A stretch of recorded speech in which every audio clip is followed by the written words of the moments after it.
श्री शिवाय नमस्तुभ्यम। हर हर महादेव। कैसे हैं आप सब। देखिए आज है 15 सितंबर और आज है पिठोरी अमावस्या।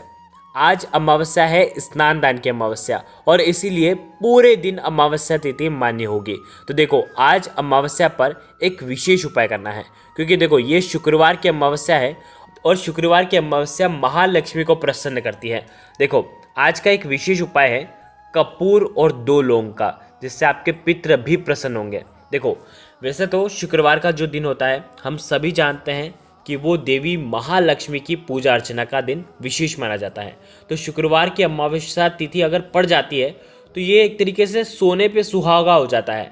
हमारे शास्त्रों में बताया गया है कि अमावस्या तिथि शुक्रवार के दिन धन प्राप्ति कराती है। तो इसीलिए एक इलायची का एक विशेष उपाय करना है जिससे आपके जीवन में धन संबंधित जो भी परेशानियां हैं वो खत्म हो जाएगी।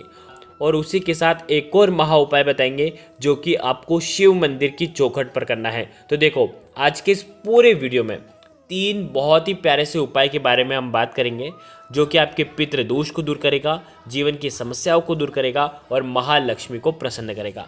ये सारे उपाय पूज्य गुरुदेव की ही कथा सुन करके समझ करके समझाने का पूरा प्रयास करूंगा। लेकिन उससे पहले आप सभी से रिक्वेस्ट करता हूं, चैनल पर अगर पहली बार आए हैं तो चैनल को ज़रूर सब्सक्राइब करें और कमेंट में ओम नमः शिवाय ज़रूर लिखें।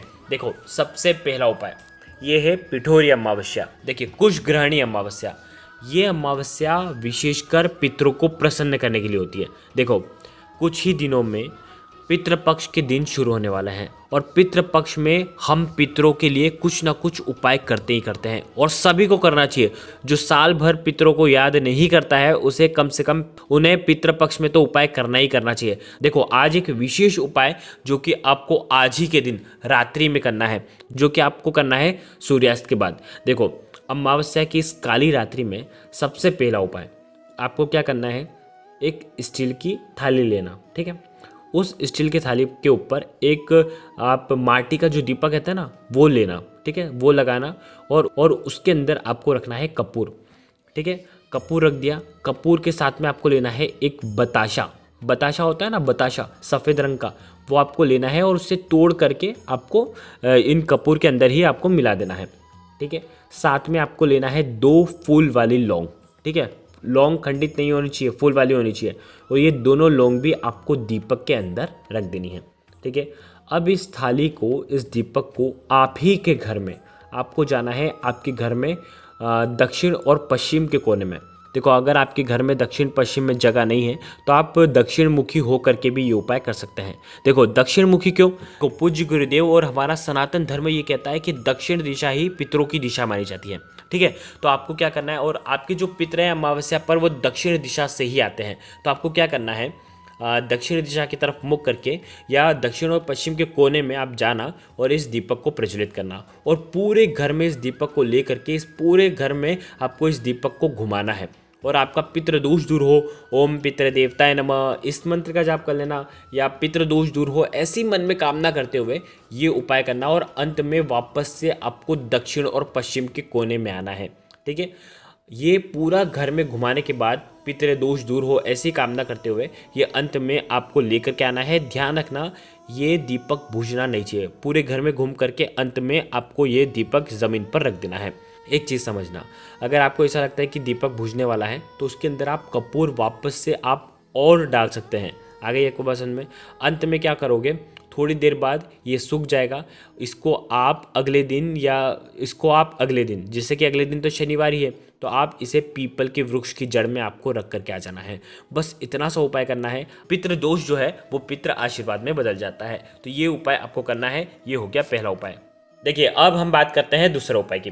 दूसरा उपाय भी बहुत ही ज़्यादा खास होने वाला है। अमावस्या और पूर्णिमा दोनों ही महालक्ष्मी को प्रसन्न करने के लिए होती है और इसी अमावस्या शुक्रवार की जो अमावस्या होती है ना वो बहुत ही ज़्यादा खास होती है धन संबंधित परेशानियों को दूर करने के लिए। देखो करना क्या है, एक दीपक बनाना है।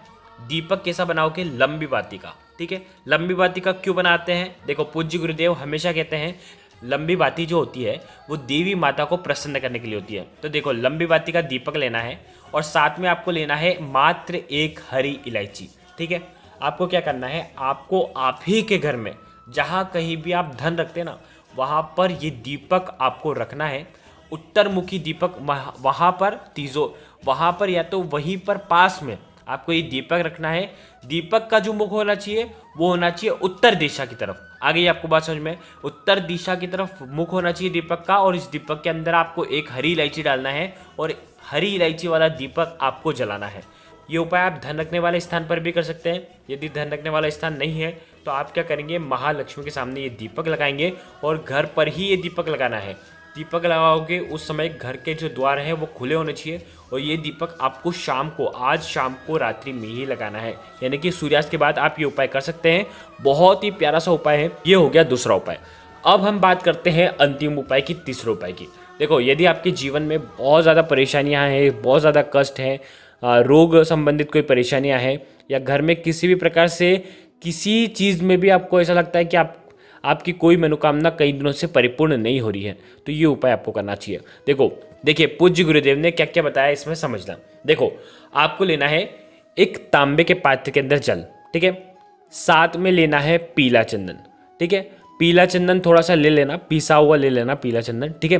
पीला चंदन, और साथ में लेना है काली मिर्ची, ठीक है। काली मिर्ची जो लोगे ना आप, वो 3 लेना कम से कम, और तीनों काली मिर्ची को आपको पीस लेना है, ठीक है। चूरा कर लेना है, साबुत नहीं होनी चाहिए, चूरा कर लेना है, ठीक है।